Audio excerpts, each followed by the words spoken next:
Welcome to Car and Bike. I'm Seshan and today is kind of a bittersweet day for me. Sweet because I have recently completed 7,000 kilometers on my long-term car, the Fronx. And bitter because it is now time to say goodbye to this very capable crossover. Yes, after spending 6 months at the Car and Bike garage, the car is finally heading back home at Maruti Suzuki India. And I have enjoyed almost every moment of these last 6 months with the car. And today in this video, I'll be talking about all the things that I've loved about the Fronx, things that I've disliked, and things that could have been better. But before we move ahead in this video, do subscribe to Car and Bike if you haven't already, and do not forget to press that bell icon so you never miss an update from us.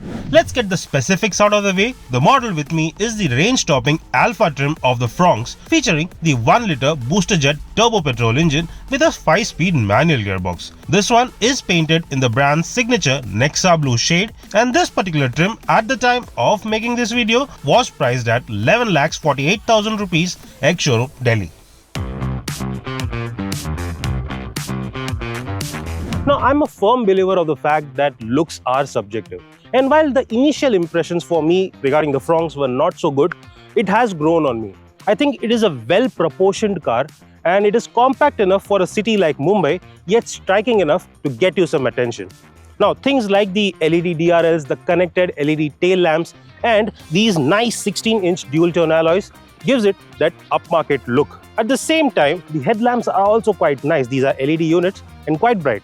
And even the lower variants get halogen projector lights. So it is a good setup. What I don't like are these huge claddings around the wheel arches because they simply don't work for me.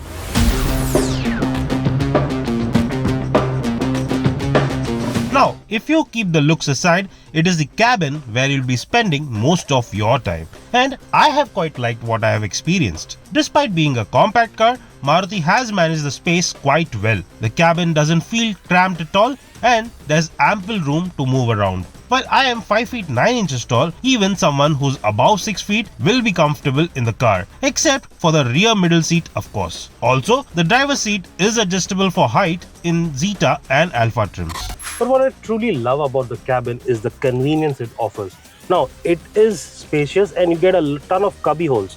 And when I drive, I don't like to keep things in my pocket. So yes, there is a space for my phone, my wallet, the car keys, and even a pretty generous glove compartment right here.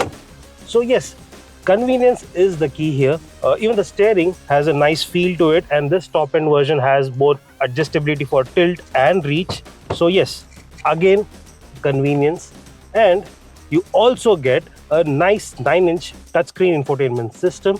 It is pretty nice, has a ton of apps including Apple CarPlay and Android Auto, and both are wirelessly connected. So connectivity is never a problem. In fact, it's quite seamless most of the times. And another feature that is a big favorite for me is the 360-degree view camera on this car. In fact, I would go as far as to say that the camera on the Fronx is one of the nicest car cameras you will find in this segment, and it is a boon for the Fronx. For all you folks out there who like to charge their phones in the car and need a wireless phone charger, the Fronx gets one, yes, but I'm not a big fan of it. I like to use cables and USB ports. However, if you have a Type-C to Type-C cable, then you will have to connect it using the ports at the back given for the second row passenger, because up front you only get a Type-A port and a 12-volt socket. Now, another reason why I love the Fronx is right there under the hood. Yes, I thank the stars for the day Maruti decided to bring back the booster jet engine and plonk it inside the Fronx. This car is simply a hoot and a half to drive. It is quick and precise, and the power buildup is also nice. Yes, in the lower revs, the buildup is a bit delayed because it is a 3-pot engine after all, and there is some turbo lag. The gearbox is also well calibrated, the shifts are smooth and precise, and the clutch pedal is also quite light, so there is less fatigue. And believe me when I say this, because close to 75 to 80% of my driving the Fronx was in the urban areas with a healthy dose of bumper-to-bumper traffic. Now, the one thing that I have a complaint about is with the suspension. yes, it is a bit too soft in my opinion, especially the front end. And yes, on a regular set of tarmacs with smooth roads, you won't face much of a problem. But yes, the ride is a bit bouncy. And throw in a bunch of speed breakers or potholes, and you'll notice that the up and down movement of the car becomes all too apparent. And to an extent, it can be a bit irritating. Now, when it comes to safety features, the Fronx is pretty well loaded, and you will find all the features listed on the screen right now. Now, the one thing that irks me though is the seatbelt reminder. Now, don't get me wrong, I appreciate the fact that Maruti Suzuki is offering 3-pointed seatbelts for all passengers with seatbelt reminder for all of them. And that is a feature that I wholeheartedly welcome. What is the irritating bit though is the fact that the rear seats do not come with seat pressure sensors, which means that even if no one is sitting there and the seatbelts are undone, then the seatbelt reminder will go off and keep on buzzing at least for a minute, and that can get a bit irritating. Now I'll show it to you right now. I'll just stop the car on the side of the road. Let me put on the hazard lights.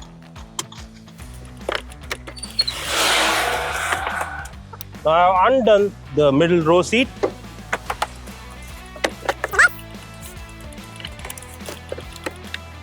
As soon as you build up speed, there you have it. So yes, this will keep on buzzing for a while, and the only way to stop this is you'll have to wait for a minute, or you stop the car again, put on that seat belt, and then you drive along. Now let's get to the part that everyone is waiting for. Kitna deti hai? Yes, the company claims that the Fronx with the 1-liter booster jet engine can offer a mileage of anywhere between 20 to 21 kilometers per liter.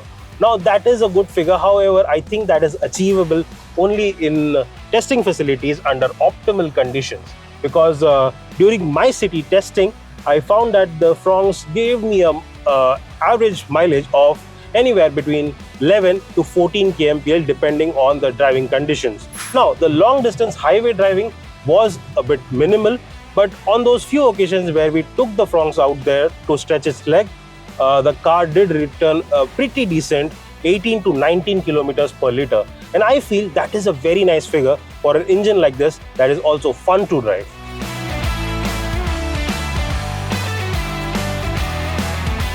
Prices for the Fronx start at 7,52,000 rupees and go up to 13,04,000 rupees.